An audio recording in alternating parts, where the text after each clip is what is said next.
राम जय राम जय जय राम श्री राम जय राम जय जय राम श्री राम जय राम जय जय राम श्री राम जय राम जय जय राम श्री राम जय राम जय जय राम।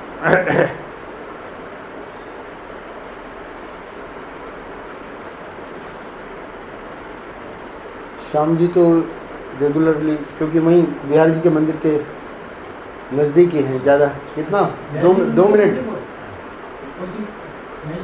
स्नेह बिहारी के पास स्नेह बिहारी मंदिर है ना, स्नेह बिहारी एक नया मंदिर बना है उसके। का जो मंदिर है। हाँ हाँ हाँ, अच्छा बिल्कुल जी का मंदिर तो हम जब भी आप जी एक दर्शन बरबरी कॉर्नर पे घर भी है, दुकान भी है। दुकान किस चीज़ की? Hosiery handloom hosiery. अच्छा श्याम जी रेगुलर हमारे,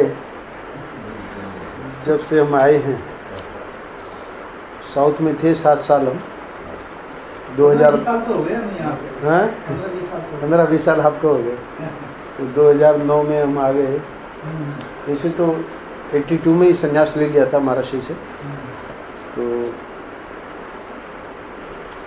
पर इधर साउथ में 6-7 साल रहे। उसके बाद में 2009 में आए तो फिर श्याम जी ने रेगुलरली यहाँ आना शुरू कर दिया। पहले एक मारुति थी उनके पास, छोटी वाली 800 मारुति 800, उसमें आते थे। कोई चोर ले गया, चोरी चली गई तो अपना स्कूटर पे आ जाते हैं।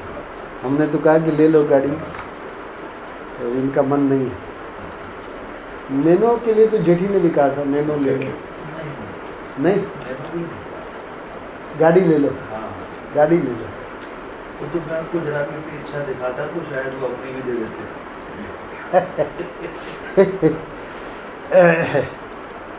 तब तक बिकी नहीं थी क्या? तब तक उनके मन में ये संकल्प नहीं था कि उनको दे दें।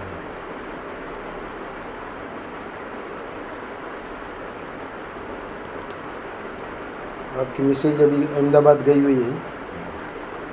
मनोहरी भी महाराष्ट्र से, ये लोग सब जुड़े हुए हैं हमारे गुरु महाराज से। मनोहरी आपकी सिस्टर है।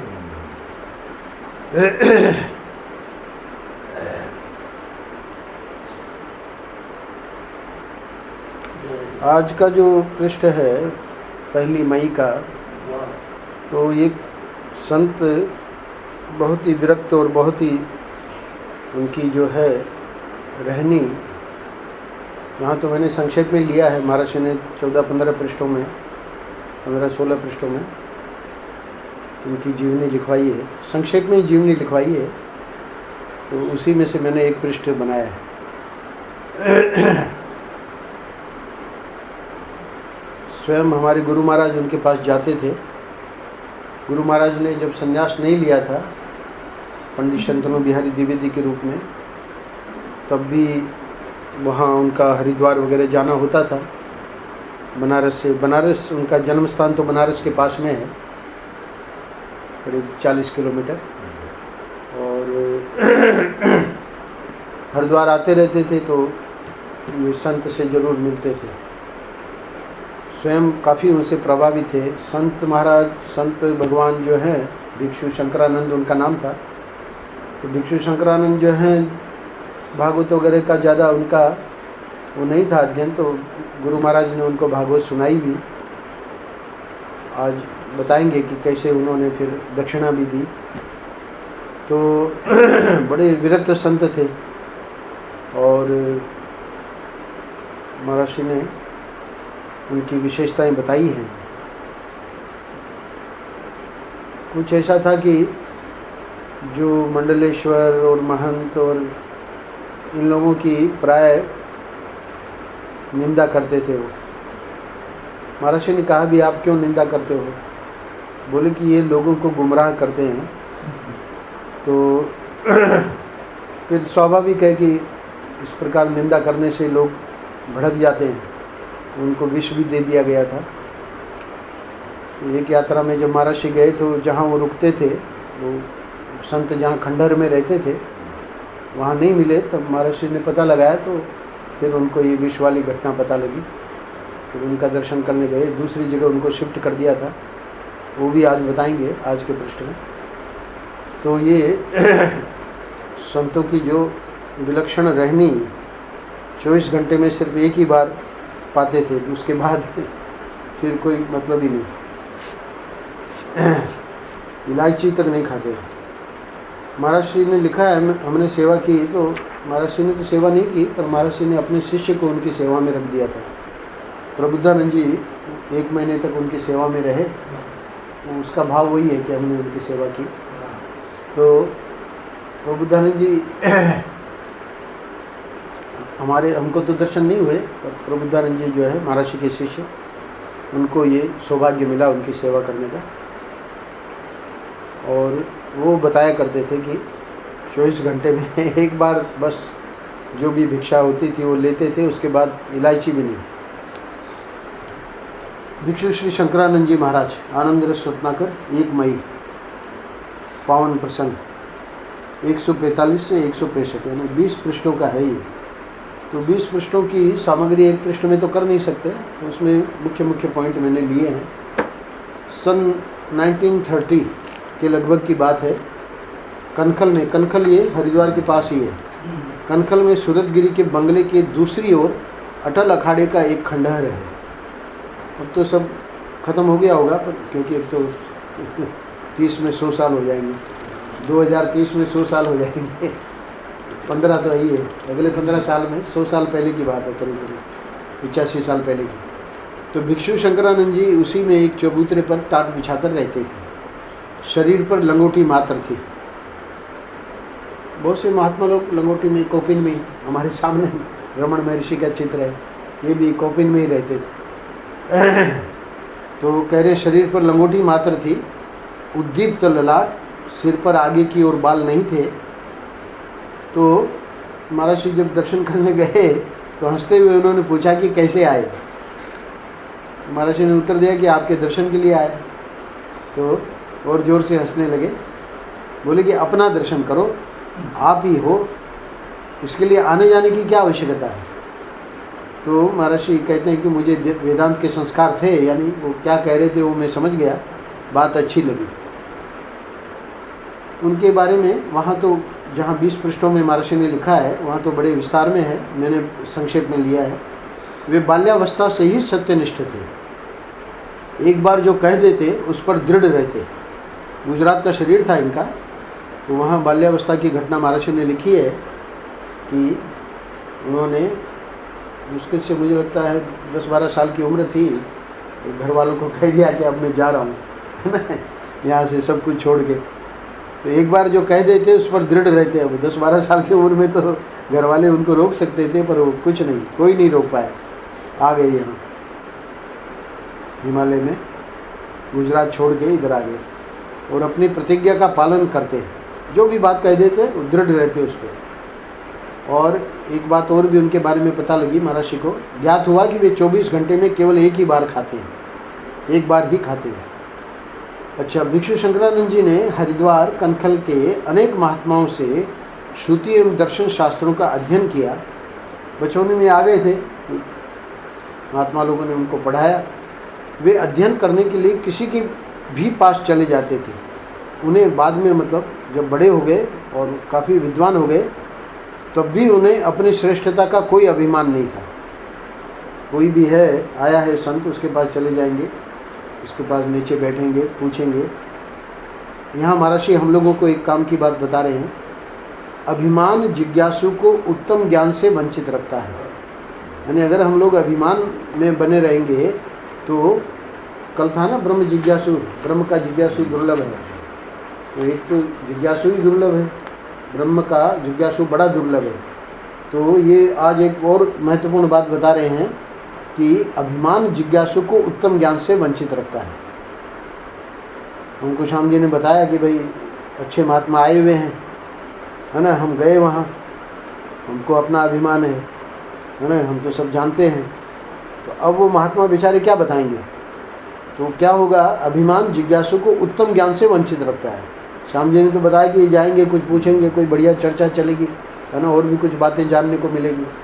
पर हमारा जो अभिमान है वो अभिमान ही हमको वंचित रखेगा। जो ज्ञान हमको मिल सकता है, उत्तम ज्ञान, उससे वंचित रखेगा। तो इसीलिए ये उनकी भिक्षु शंकरानंद जी की विशेष बात बता रहे हैं महाराज जी कि वे अध्ययन करने के लिए किसी के भी पास चले जाते थे, उन्हें अपनी श्रेष्ठता का कोई अभिमान नहीं था। अच्छा, अब देखिए महाराज श्री तो उनके लिए बालक थे, पर महाराज श्री कह रहे हैं कि हमसे भी, उन्होंने मुझसे भी भागवत का एकादश सप्तम स्कंद सुना और फिर रासलीला का प्रसंग भी, उन्हें बहुत अच्छा लगा। अच्छा, बाद में दक्षिणा दी, तो दक्षिणा क्या दी वो महाराज श्री खुद बता रहे हैं। ज्ञान संदेश के रूप में उनसे मुझे भागवत सुनाने की दक्षिणा भी प्राप्त हुई। तो दक्षिणा में चूँकि खुद विरक्त थे, कुछ देने लेने को तो कुछ था नहीं, तो ज्ञान संदेश दिया। ज्ञान संदेश क्या दिया, आगे लिख रहे हैं महाराज श्री। वह ज्ञान संदेश था, यानी उन्होंने हमारे गुरु महाराज को कहा, तुम स्वयं शुद्ध बुद्ध सच्चिदानंद घन अद्वैत तत्व हो, यह निश्चय कर लो कि मैं जीव नहीं हूँ। तो महर्षि को वेदांत का संस्कार तो था ही, और जब इस प्रकार से ज्ञान संदेश उनको प्राप्त हुआ तो महर्षि कह रहे हैं कि कुछ चमत्कार सा ही हुआ। चमत्कार क्या हुआ महर्षि के जीवन में, खुद बता रहे हैं महर्षि, आप आश्चर्य करेंगे कि उस दिन के पश्चात मुझे यह भ्रम कभी नहीं हुआ कि मैं जीव हूँ। तो ये एक विशेष बात महर्षि अपने जीवन की बता रहे हैं हमारे गुरु महाराज, कि हमको उन्होंने तो सहज रूप से ज्ञान संदेश दिया कि भाई तुम स्वयं शुद्ध बुद्ध सच्चिदानंद घन अद्वैत तत्व हो, ये निश्चय कर लो कि मैं जीव नहीं हूँ। पर चमत्कार ये हुआ कि उनकी वाणी का और उनके जो है कृपा का, अनुग्रह का हमने अनुभव किया कि उसके बाद जो है मुझे ये कभी भ्रम नहीं हुआ कि मैं जीव हूँ। अच्छा, चलो ये तो उन्होंने अपनी व्यक्तिगत बात हमारे गुरु महाराज ने कह दी। अब फिर से आगे की चर्चा कर रहे हैं भिक्षु शंकरानंद जी के बारे में। वे केवल सत्संग, विचार एवं चिंतन से ही तत्वज्ञान का प्रतिपादन करते थे। तो तत्वज्ञान का प्रतिपादन करने की बहुत सारी शैलियाँ हैं। कुछ लोग भक्ति को लेकर भी प्रतिपादन करते हैं, कुछ लोग योग को लेकर, अष्टांग योग यानी यम नियम आसन प्राणायाम प्रत्याहार धारणा ध्यान समाधि, अष्टांग योग जो है पतंजलि का योग दर्शन, तो इन चीज़ों को लेकर और फिर तत्वज्ञान का जो प्रतिपादन है वो प्राय देखने में आता है। पर इनकी ये विशेषता थी कि भक्ति वक्ति या अपना जो है अष्टांग योग, इन सबको कुछ नहीं छेड़ते थे। वो कहते थे तत्वज्ञान कैसे होगा, बोले सत्संग, विचार और चिंतन से ही तत्वज्ञान होगा। उन्हें कल्याण का ये प्रचार पसंद नहीं था कि बात बात में भगवान दर्शन देने आ जाते हैं। उनका कहना था कि इन बातों से स्वतंत्र चिंतन के उदय में बाधा पड़ती है और मनुष्य भटक जाता है। तो उनकी अपनी शैली थी, बहुत ज़बरदस्त वेदांती थे। तो ये बातें बता के अब वो विश्व वाली घटना बता रहे हैं महर्षि। एक बार जब मैं कनखल गया तो वे उस खंडहर में नहीं थे। वे बड़ी नहर से निकलने वाले बम्बई के पास एक छोटे से बगीचे में रह रहे थे। अत्यंत कृश एवं रुग्ण थे। उनसे मिलने पर ज्ञात हुआ कि किसी ईर्ष्यालु व्यक्ति ने भिक्षा में उन्हें विष दे दिया था। तो लोगों ने उनको जहाँ वो रह रहे थे उस खंडहर से, वहाँ से निकालकर वो बगीचे में सुरक्षित स्थान पर वहाँ ले गए उनको। वे उसके बाद 6 महीने तक उसी बगीचे में रहे तथा परवल के अतिरिक्त और कुछ नहीं खाते थे। पानी भी परवल का ही पीते थे। तो हाँ, वही वो बता रहे हैं, परवल में विष पचाने की अद्भुत शक्ति है। तो महर्षि कह रहे, मैं यथाशक्ति उनकी सेवा करता रहा, यानी प्रबुद्धानंद जी को उनकी सेवा में ही रख दिया। तो तुम 1 महीने रहे हो, मतलब महर्षि ने तो नहीं कहा होगा 1 महीने रहो, तो फिर बाद में वो आ गए। तो धीरे धीरे वे स्वस्थ होने लगे। वे कहा करते थे, यह मिथ्या शरीर रहे रहे जाए जाए, इसको रखने का अथवा त्यागने का प्रयास, दोनों अज्ञान है। शरीर के बारे में वो ये कहते थे कि पूरा संसार मिथ्या है वेदांत की दृष्टि से, तो शरीर भी मिथ्या है। इस मिथ्या शरीर के बारे में जब तक रहना है रहे, जाना है जाए। बोले रखने का, कल श्यामनाथ जी बोल रहे थे ना, मृत्यु भाई टाल थोड़ी सकते हो, तो इसको रखने का वो भी प्रयास अज्ञान है, और त्यागने का है ना, मुझे नहीं रखना है, बोले वो भी अज्ञान है। उस विषग्रस्त अवस्था में भी उनका ललाट शीशे की तरह चमचम चमकता था, मुख पर प्रसन्नता खेलती रहती थी। ये बहुत ऊंची स्थिति के महापुरुष थे। फिर अंत में कह रहे हैं कि भिक्षु जी का शरीर छूटने के कुछ मास पूर्व अतिशय अशक्त हो गया। शरीर तो अशक्त होना ही है। घुटनों में अत्यधिक पीड़ा थी, एक बांस की बड़ी लकड़ी के सहारे उठते चलते थे, परंतु उनके मुखमंडल पर वही ज्योतिर्मय दिव्य तेज था, आंखों में वही चमक और वही विनोदपूर्ण हास परिहास। वे एक अद्भुत संत थे। उनका जीवन एक रस था। जीवन एक रस था मतलब ये इतनी जो कठिनाइयाँ आई, विष आया, ये आया, तो आदमी जो है उस समय ये मुखमंडल पर प्रसन्नता और हास परिहास वो सब गायब हो जाता है ना। पर जीवन उनका एक रस था, यानी अंतिम समय तक कुछ भी हो, विष दिया गया तब भी उनका ललाट चमकता था, मुख पर प्रसन्नता खेलती रहती थी। और इसके बाद तो शरीर बिल्कुल ही अशक्त हो गया, घुटनों में अत्यधिक पीड़ा थी, है ना, तब भी उनके मुखमंडल पर वही ज्योतिर्मयी दिव्य तेज था, आँख में वही चमक, वही विनोदपूर्ण हास परिहास। तो ये अद्भुत संत के लक्षण हैं। उनका जीवन एक रस था।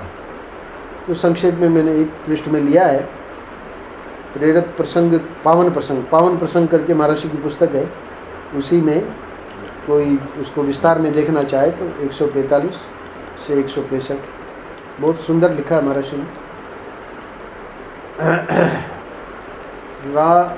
रामानुजाचार्य जयंती अभी हम लोगों ने यहाँ मनाई है आश्रम में भी, ये 24 अप्रैल शुक्रवार को। कहा ना, मैं ब्रह्म में जीव नहीं हूँ, जीव नहीं समझता। मैं ब्रह्म नहीं, मुझे भ्रम नहीं हुआ कि मैं जीव हूँ। तो अब मैं ब्रह्म जीव, तो ऐसा क्या इसमें कि मैं उसमें कैसा महसूस किया कि मैं जीव नहीं हूँ? हाँ, ये बहुत सुंदर प्रश्न है श्यामनाथ जी। इसमें ये जो स्थिति महाराष्ट्र ने बताई है, यानी ये जो इसीलिए लिखा है ना, चमत्कार सा हुआ। तो चमत्कार सा हुआ मतलब ये प्राय ये स्थिति बनती नहीं है, बहुत ही दुर्लभ है, देखने में नहीं आती। पर कुछ ऐसे महापुरुष हुए हैं, तो इसलिए हम अपने गुरु महाराज को भी उसी गिनती में लेते हैं। तो इन महापुरुषों को एक दृष्टि से देखें तो ये भी कह सकते हैं कि ये लोग सामान्य नहीं हैं, हम लोगों जैसे नहीं हैं। प्रभु इनको भेजते हैं, जैसे रामकृष्ण परमहंस है, रमण महर्षि हैं, है ना। विवेकानंद तो खैर रामकृष्ण परमहंस के शिष्य थे, उनमें तो लोगों की श्रद्धा होवे भी न भी होवे। रामकृष्ण परमहंस बहुत आदि शंकराचार्य हैं। अपने पुराणों में ऋषभदेव हैं, दत्तात्रेय हैं, जड़ भरत हैं। तो ऐसे जो महापुरुष होते हैं तो इनका अपना व्यक्तित्व नहीं समझते, हाँ, कल्याण के लिए वो, हाँ, तो इस व्यक्तित्व का निराकरण हो जाना ये एक बहुत अद्भुत घटना है। उसी का महर्षि यहाँ दिग्दर्शन कर रहे हैं। तो उसके बाद फिर जीव भाव हमें नहीं आया। अहंकारी को उत्तम ज्ञान कोई खास विशेष बात तो नहीं है। हाँ, नहीं, उत्तम ज्ञान का मतलब महर्षि का कहना ये है कि जैसे हम गए, हम अपने गुरु महाराज के पास गए, तो गुरु महाराज के पास हम गए और हमको अपने डॉक्टरी का अभिमान है ना। हम जानते हैं कि हमने बहुत सारी चीज़ें ऐसी ऐसी जान ली है जो कि कोई जान ही नहीं सकता। और ये तो क्या है, ये तो सन्यासी है ना, इनमें तो पढ़े लिखे भी नहीं है ना, अंग्रेजी भी नहीं आती इनको। तो होगा क्या कि इनके पास जो देने की चीज़ है, देखिए इनकी स्वयं की स्थिति क्या है, कह रहे कि हमको फिर जीव भाव हुआ ही नहीं। तो जीव भाव नहीं हुआ इसका मतलब साक्षात ईश्वर हो गए ना। तो अब वो साक्षात ईश्वर के पास हम पहुंच तो गए और हम चाहें तो वो हमको वो वस्तु दे सकते हैं, उत्तम ज्ञान दे सकते हैं। जैसे भिक्षु शंकरानंद जी ने जब हमारे गुरु महाराज से भागवत सुनी तो भागवत सुन के बड़े प्रसन्न हुए। वो प्रसन्न होकर बोले हम तुमको दक्षिणा देते हैं। तो दक्षिणा में तो कोई उनके पास, वो तो लंगोटी खुद लगाते थे, वो विरक्त थे, 24 घंटे में एक बार खाते थे, कुछ था ही नहीं उनके पास, दक्षिणा क्या देते। तो बोले कि ज्ञान संदेश, उन्होंने जो दक्षिणा दी भागवत की हमको, वो ज्ञान संदेश। तो वो उत्तम ज्ञान महर्षि को प्राप्त क्यों हुआ? क्योंकि महर्षि यानी हमारे गुरु महाराज, उनके प्रति उनकी श्रद्धा, उनका जो है ना प्रेम और उनके जो सेवा आदि, तो उससे फिर ये जो उन्होंने कहा कि तुम नित्य शुद्ध बुद्ध मुक्त ब्रह्म हो, है ना, तुम अपने को जीव नहीं मानना, तो ये उत्तम ज्ञान उन्होंने तो ले लिया, पर हम अभिमान से जाएंगे किसी महात्मा के पास तो उससे होगा क्या, हम ही वंचित हो जाएंगे। उसका तो कोई नुकसान नहीं होगा, और हम सोचेंगे क्या है इसमें, कुछ इतना तो उसका ज्ञान नहीं है जितना हमको ज्ञान है ना। तो ये बता रहे हैं कि वो उनके पास जो देने की वस्तु है वो तो इतनी दुर्लभ वस्तु है, पर आज समस्या ये है श्यामनाथ जी, वैसे देने वाले महापुरुष भी नहीं रहे और लेने वाले भी नहीं रहे, तो दोनों का अभाव है।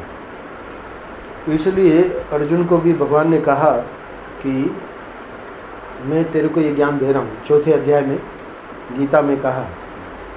तो मैंने सूर्य को ये दिया था ज्ञान, सूर्य ने फिर विवस्वान को दिया, विवस्वान ने मनु को दिया, विवस्वान तो सूर्य का ही नाम है, तो मैंने सूर्य को दिया, सूर्य ने मनु को दिया, मनु ने इक्ष्वाकु को दिया, और उसके बाद ये ज्ञान लुप्त हो गया क्योंकि देने लेने वाले नहीं रहे।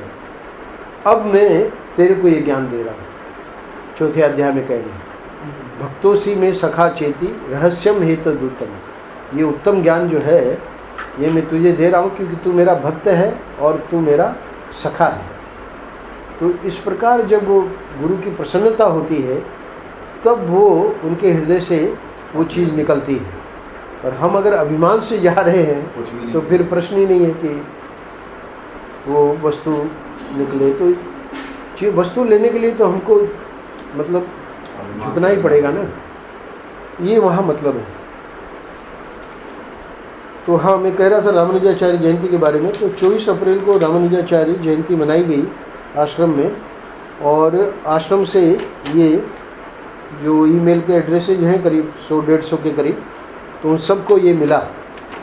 तो श्याम जी के भी उसमें ईमेल में ये बात आई थी, उन्होंने प्रिंट आउट करके हमको ये ले आए हमारे पास।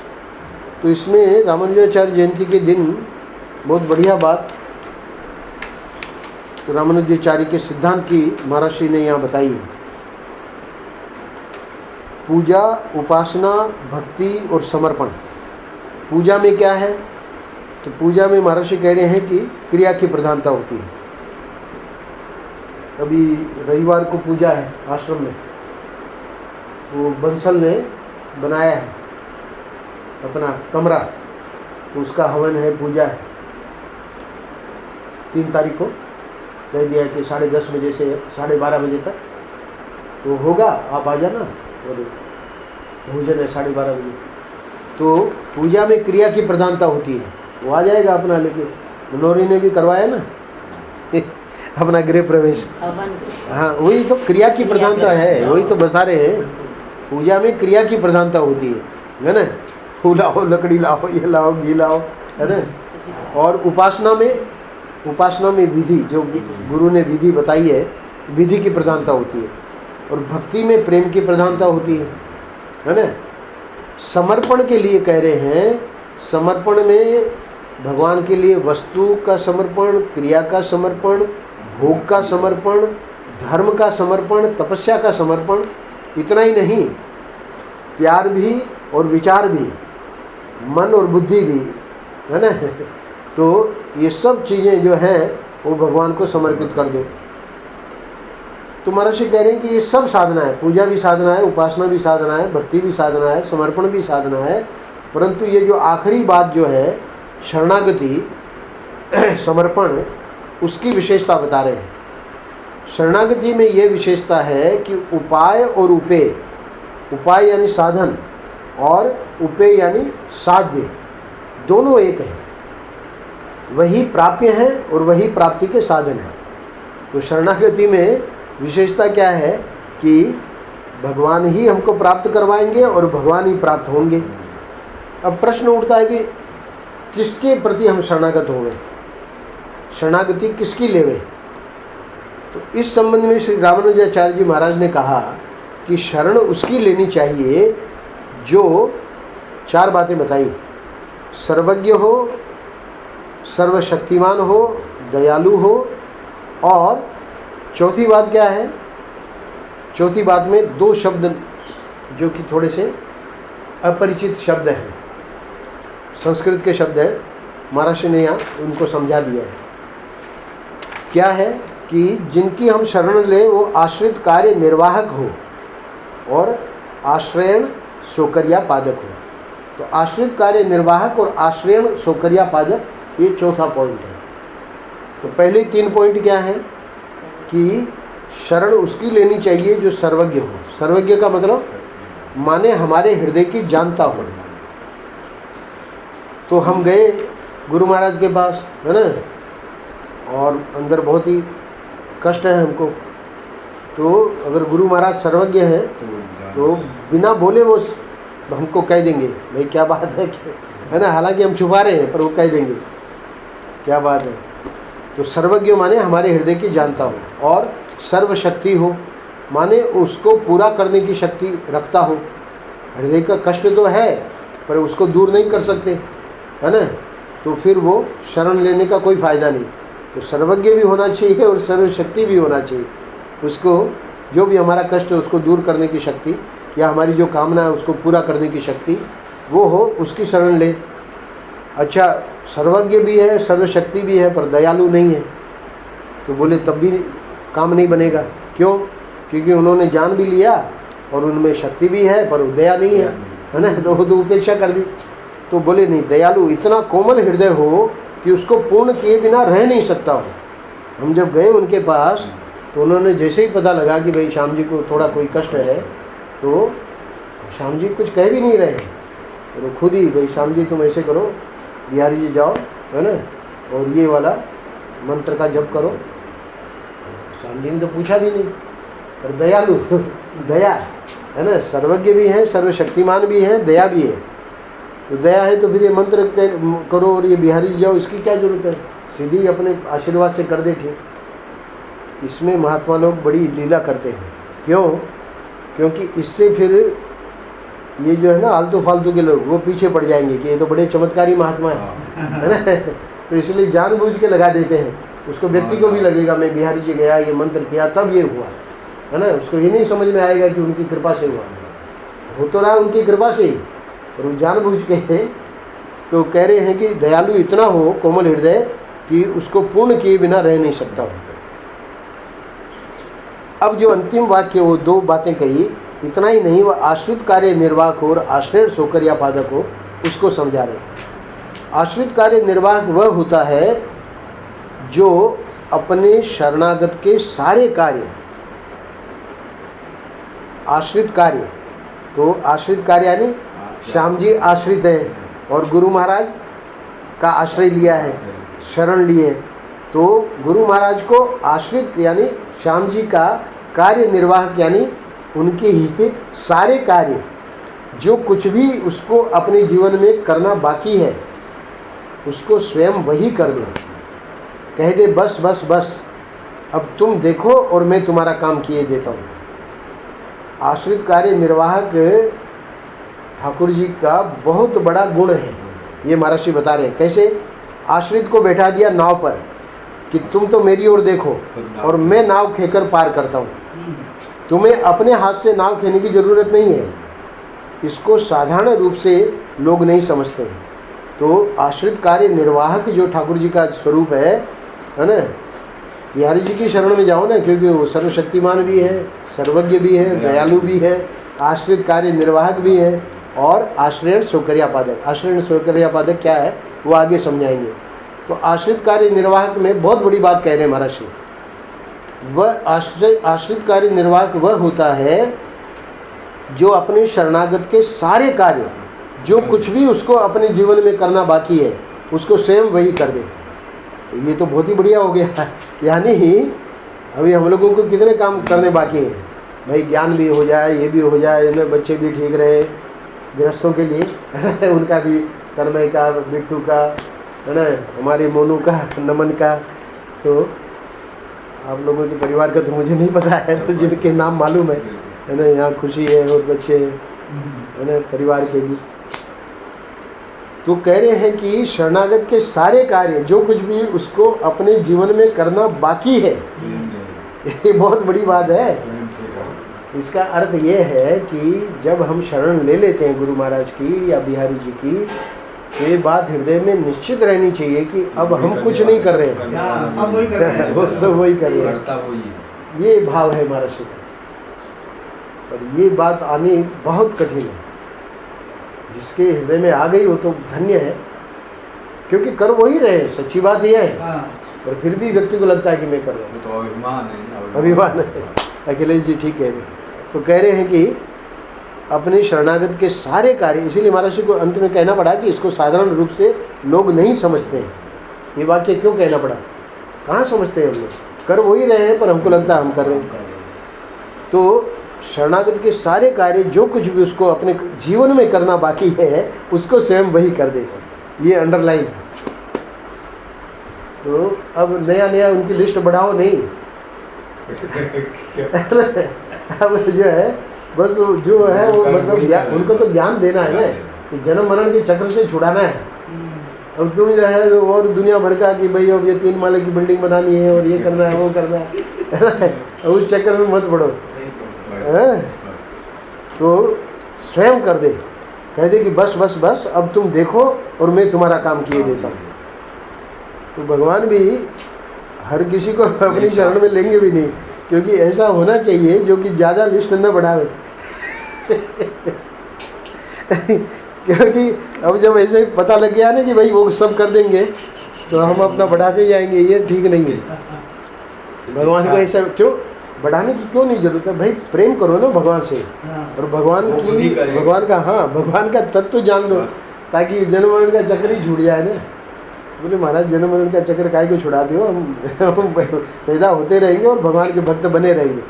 वो भी भाव ठीक है, बढ़िया है, पर भक्त ऐसे बनो कि भगवान को कुछ ज़्यादा तुम्हारे बारे में सोचना न पड़े। तो भगवान को क्या सोचना है? भगवान तो सर्वज्ञ है ना, वो तो आराम से कर देंगे। लिस्ट बढ़ाने में क्या है, बढ़ा देंगे। ऐसा नहीं है। भक्त हमेशा चाहता है कि हमारे कारण कष्ट न हो। देखिए गोपियाँ, कोई मथुरा ज़्यादा दूर नहीं था वृंदावन से, है ना, चाहती तो भगवान को मिलके आ जाती, पर नहीं। भगवान अगर नहीं चाह रहे हैं हमारे जाने से, अगर उनको कष्ट होगा तो हमको भगवान को कष्ट नहीं देना है ना। ये हमेशा भक्त का हृदय है। उन्होंने तो जिम्मा ले लिया, आश्रित कार्य निर्वाहक हैं, पर हम उनको कष्ट दें। वो कह रहे हैं हम नाव में बैठ जाओ, मेरी ओर देखो, मैं खेकर पार करूँगा। अपने हाथ से नाव खेने की भी जरूरत नहीं है। तो इसको साधारण रूप से लोग नहीं समझते। अच्छा, अब दूसरा जो शब्द था आश्रयण सोकरिया पादक। आश्रयण सोकरिया पादक का अर्थ महाराज जी समझाते हैं, अपने पास आने में, आश्रय लेने में, शरण लेने में सहायक हो, है ना।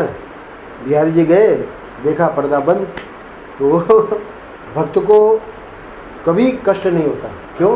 क्योंकि हमारे बिहारी जी जो हैं अब भोग लगा रहे हैं, तो उसको प्रसन्नता होती है कि अब हम बैठेंगे, हमारे ठाकुर जी प्रसाद पाले, है ना।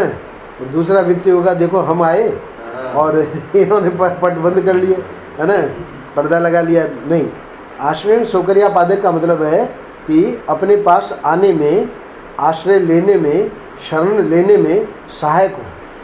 तो वो तो हमेशा सहायक है। और हम लोगों ने अपना अपना बना रखा है कि भाई ऐसे करें तब तो है ना ठीक, और ऐसे करें तो वो ठीक नहीं। तो इसलिए हमारी परीक्षा भी करते हैं। अपने पास आने में, आश्रय लेने में, शरण लेने में तो वो सहायक है ही है ठाकुर जी, पर परीक्षा लेते हैं। शरणागत के प्रति यह कह देना कि तुम उनके पास जाओ, उनकी शरण ग्रहण करो और वहीं तुमको शांति मिलेगी, एक बात। अथवा तुम स्वयं विचार करके काम करो, तो ये उचित नहीं है। तो यहाँ तो बिहारी जी तो मानो कुछ बोलेंगे नहीं, पर जैसे किसी गुरु के पास गए और गुरु ने कह दिया कि भाई देखो श्यामनाथ जी, यहाँ वृंदावन में एक वो बाबा है फलाहरी बाबा, बिहारी जी मंदिर के पास। तो बिहारी जी के मंदिर के पास, हालांकि हमने दर्शन नहीं किए उनके, तो अब आप तो आए हमारे पास, कमल आप लेके आए आपको कि भाई स्वामी गोविंदन जी के पास चलो, तो हमने आपको और अखिलेश जी को भेज दिया, भाई कमल इनको ले जाओ वहाँ। तो ये कह रहे हैं कि भाई जिस भाव से आप आए, है ना, तो उनके प्रति ये कह देना कि तुम उनके पास जाओ, है ना, उनकी शरण ग्रहण करो, ये उचित नहीं है, एक बात। और दूसरा, हम ये भी कह सकते हैं, भाई कोई आपने रखा प्रश्न या कोई ऐसी बात रखी, तो हमने कह दिया कि भाई आप विचार करो ना इसके ऊपर, है ना, हमसे क्यों पूछ रहे हो, तुम स्वयं विचार करके काम करो, है ना। कोई काम आपने कहा कि भाई ये काम है ना, ऐसे ऐसे हमारा कुछ है वृंदावन में, इसको कुछ लेना है या कुछ देना है, तो उसको हम करें कि ना करें। तो आप तो आए कि भाई स्वामी जी कुछ बोल देंगे, हमने कहा कि स्वयं विचार करके काम करो, है ना। तो ये उचित नहीं होता है, यानी ये आश्रयण सौकर्या पादक नहीं है। आश्रयण सौकर्या पादक मतलब अपने पास आने में, आश्रय लेने में, शरण लेने में सहायक हो, है ना। तो ये तो आश्रय सौकर्या पादक हुआ। पर हमने कहा कि श्याम जी आप जानो, आपका काम जाने, हमको इससे कोई मतलब नहीं, हम यहाँ भजन करने आए हैं कि तुम्हारा ये सब, है ना, कि ये क्या करें, है ना, ये प्लेट किसको बेचें। अरे तुमको बेचना तो बेचो, नहीं बेचना है मत बेचो। नहीं स्वामी जी आप बता दो, तो ठीक है, हम कह देंगे भाई कमल है इन चीज़ों में प्रॉपर्टी। शरण में आने का मतलब है भगवान को याद ही रखो, पूरा पूरा समर्पण कर दो। पूरा समर्पण। कल हमने आपका काम करते हुए उनको याद करो, अपना आपका मन अपने आप में बन जाए। सही बात है। कल हमने आपका पत्र पढ़ा दिया इनको, इन्होंने भी पढ़ लिया, इन्होंने ही पढ़ के सुनाया हमको। हमने कहा श्यामनाथ जी को बहुत अच्छा है। अब महर्षि अंत में कह रहे हैं कि वाल्मीकि रामायण में श्री रामचंद्र बोलते हैं, सकृदेव प्रपन्नाय तवास्मीति च याचते अभयम सर्वभूतेभ्यो ददामि एतद व्रतम मम। भगवान कह रहे हैं सकृत, सकृत कहते हैं संस्कृत में एक बार, केवल एक बार मेरे प्रति प्रपन्न हो जाए। वाल्मीकि रामायण में भगवान रामचंद्र खुद कह रहे हैं अपने लिए, एक बार, केवल एक बार मेरे प्रति प्रपन्न हो जाए, सकृत एव प्रपन्नाय, और पकड़ ले मेरा पाँव और बोल दे कि मैं तुम्हारा हूँ, तवास्मीति याचते, मैं आपका हूँ, बस इतना बोल दे। अभयम सर्वभूतेभ्यो ददामि एतम व्रतम मम, तो चाहे वह कोई भी प्राणी क्यों न हो उसको निडर कर देता हूँ। सर्वभूतेभ्य, सर्वभूतेभ्य मतलब हाँ, कोई भी कौन क्यों न हो उनको मैं उसको निडर कर देता हूँ, अब अभय दान दे देता हूँ, उसके भय को ही सर्वथा निवृत्त कर देता हूँ। यह मेरा व्रत है, मेरी प्रतिज्ञा है। ददामि एतद व्रतम मम, ये मेरी प्रतिज्ञा है, व्रत है। तो भगवान जो है, जैसे श्यामनाथ जी ने बताया, सब ना उनका नाम लो और आनंद में रहो। इसीलिए हमारे गोंदावले जी महाराज भी उसी बात को बार बार कहते हैं। कहाँ गए गोंदावले जी महाराज? इधर ही है। ये श्यामनाथ जी हमने जब उधर साउथ में और महाराष्ट्र में थे हम 2002 से 2008 तक, उस समय ये पुस्तक हमको एक महात्मा जी की, इसमें भी 365 पृष्ठ है, पर ये महात्मा जी तो करीब 125 साल पहले, जब ये सब रिकॉर्डिंग वगैरह ये सब नहीं थी, तब उनके शिष्यों ने इनके उपदेश वगैरह ले लो। पुस्तक आपकी तो है ना अपने पास?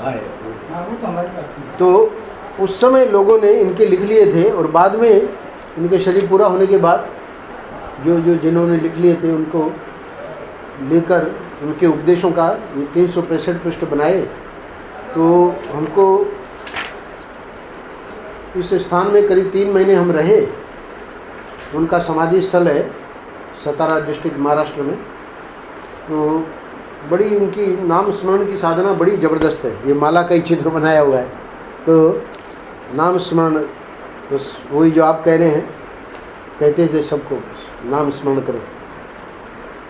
आज 1 मई का इनका जो है ये पृष्ठ, बहुत बढ़िया बढ़िया बातें लिखी है इन्होंने। तमोगुण के कारण दुष्ट बुद्धि होती है, किंतु भगवान के नाम के सहारे अपनी बुद्धि को स्वच्छ करने की सुविधा मानव को है, लेकिन खूब नाम स्मरण करना चाहिए। उससे सत्वगुण का उदय होता है और बुद्धि शुद्ध होती है। देह को कष्ट देने से, बहुत से लोग देह को बहुत कष्ट देते हैं, मैं तपस्या कर रहा हूँ, मैं व्रत कर रहा हूँ, मैं आज भूखा रहूँगा। तो कह रहे देह को कष्ट देने से भगवान वश में आते हैं, ये बात गलत है। ऐसा होता तो भगवान रास्ते में गिट्टी फोड़ने वालों के वश में जल्दी आते। भगवान का ध्यान हमारे शरीर की अपेक्षा हमारे मन की ओर होता है। मन में गृहस्थी की सफलता का हेतु रखकर भगवान के नाम पर कोई उपवास, अनशन आदि कितने ही कष्ट करें, उन कष्टों को देखकर लोग धोखे में आएंगे, भगवान नहीं आएंगे। क्योंकि वो उपवास तो कर रहा है कि भाई गृहस्थी में हमको सफलता मिल जाए, पर भगवान जो है वो इस चीज़ में धोखे में नहीं पड़ेंगे। गृहस्थी के लाभ आदि का हेतु ध्यान में रखकर उपवास करने की बात स्वयं गोंदावली जी महाराज बहुत उच्च कोटि के संत थे, तो बोले कि मुझे विशेष पसंद नहीं है। गृहस्थी के लाभ आदि का हेतु ध्यान में रखकर उपवास करने की बात मुझे विशेष पसंद नहीं है। उपवास अनायास हो जाने में जो आनंद है वह उपवास करने में नहीं है। भगवान के स्मरण में हम इतने तल्लीन हो जाएं कि हमारे मन में ये भाव पैदा हो जाए कि हम सदा भगवान के पास ही वास करते हैं। ऐसी स्थिति में शरीर पोषण की दृष्टि से भोजन भी कर लें तो कुछ बिगड़ेगा नहीं, लेकिन इसके विपरीत चित्त में भगवान का नाम न हो और शरीर को उपवास करके खूब यातना दे तो पल्ले क्या पड़ेगा? निर्बलता के सिवाय और कुछ नहीं पल्ले पड़ेगा। कुछ लोग पागल होते हैं, हम उपवास क्यों करते हैं ये उनकी समझ में नहीं आता। तो कोई भी कृति हो, कोई भी कार्य हो, उसका वास्तविक मूल्य उसके हेतु से स्पष्ट होता है। हेतु शुद्ध हो तो फिर कृति चाहे कभी कृति में कोई कृति कभी भले न भी हो, मतलब कृति में कोई दोष भी हो जाए तब भी भगवान उसे बुरा नहीं मानते। लेकिन हेतु शुद्ध न हो और कृति भले बहुत उत्तम हो तो भी भगवान उससे दूर ही रहते हैं। मनुष्य का किया हुआ उपवास यदि निष्काम हो और वह केवल भगवान का स्मरण अंतःकरण में निरंतर रहे, इस हेतु से किया हो तो वह बहुत ही उत्तम होता है। अच्छा, अंत में पैराग्राफ में कह रहे हैं कि निष्काम कर्म का बहुत ही महत्व है। भगवान के लिए भगवान चाहिए ऐसी हमारी वृत्ति हो, बल्कि नाम स्मरण करते समय साक्षात भगवान भी हमारे सामने आकर खड़े हो जाए और हमसे पूछे कि तुम्हें क्या चाहिए, तो हम उनसे यही मांगे कि आपका नाम ही हमें दो। इसे कहते हैं निष्कामता। क्योंकि साकार में व्यक्त हुए भगवान शायद कभी नहीं रहेंगे, लेकिन उनका नाम अखंड टिकेगा और भगवान का नाम स्मरण किया तो वह हमारे पास आने का बंधन उन पर रहेगा। इसलिए शरीर को अति कष्ट देने की झंझट में न पड़कर भगवान के लिए उनका नाम स्मरण करते रहिए, उनकी कृपा हुए बिना नहीं रहेगी। ये आज 1 मई का है और महाराज श्री व्रत के बारे में बताएंगे 6-7 मई को। उनका भी व्रत को लेकर जो उनके थे विचार, तो आज हमने देखा कि वो पृष्ठ मई में ही आ रहा है। नारायण नारायण नारायण। श्री राम जय राम जय जय राम।